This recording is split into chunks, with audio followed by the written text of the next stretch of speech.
10 years ago, the Hungarian director, Laszlo Nemes, stunned the award circuit with a really brutal, but some would say very authentic portrayal of the Holocaust in the Oscar-winning Son of Saul.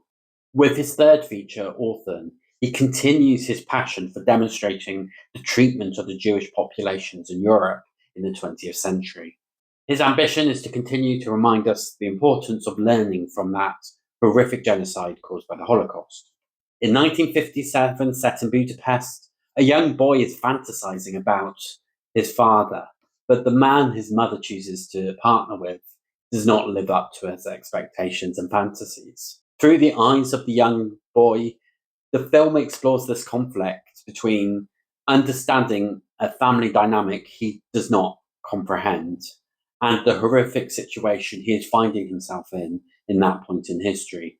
Orphan has been selected as Hungary's official submission for the 98th Academy Awards, and it also made its debut, winning the Audience Award at the Venice Film Festival.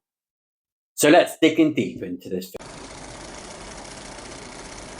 If you're new to my channel, my name is Paul, and I review the best of world cinema, and I followed the race for Best International Feature Film, from countries selecting their submission to the final winner.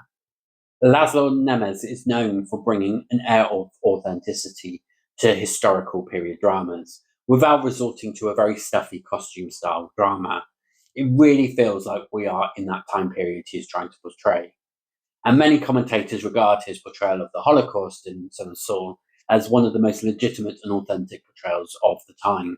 He does this by using the 35mm cinematography, and he does this by creating scenes that are gritty, dirty, and dark, really providing that historical atmosphere to his film. Andor, the little boy that leads the film, really provides a real great performance for a child performer. It's a really balanced performance without resorting to overacting. And the film could have easily slipped into melodrama or screeching, but he manages to create this tension within himself of being really quite wound up and so uncertain, frightened, and angry with the world. It's that sense of building tension rather than externalizing the tension that this child performance does really well.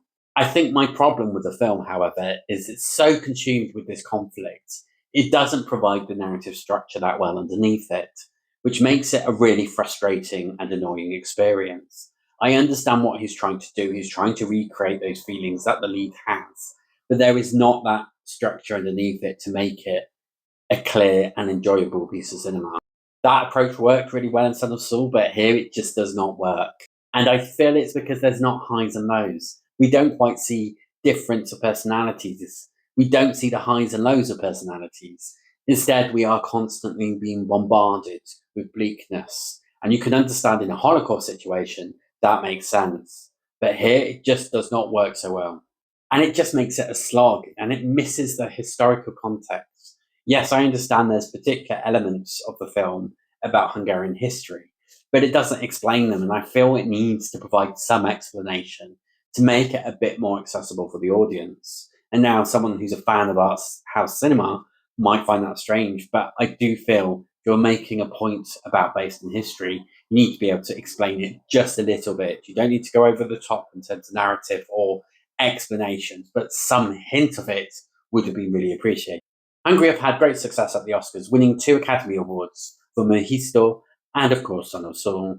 They've had 8 additional nominations and 2 shortlistings, making them the 9th most successful country of all time. But if you look in the last decades, they are the 7th most successful country, in part thanks to the win for Son of Saul and the nomination for the exceptional On Body and Soul. Do I think they'll win or add to the success this year? Absolutely not. I don't think this is accessible enough, and it doesn't quite have the impact Son of Saul has. I would therefore reckon this will struggle to even make the shortlist, unless doing anything else. I would therefore give Orphan 2.5 stars.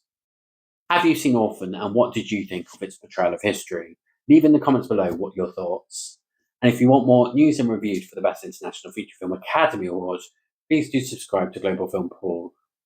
Thank you very much for watching, and I hope to see you again soon.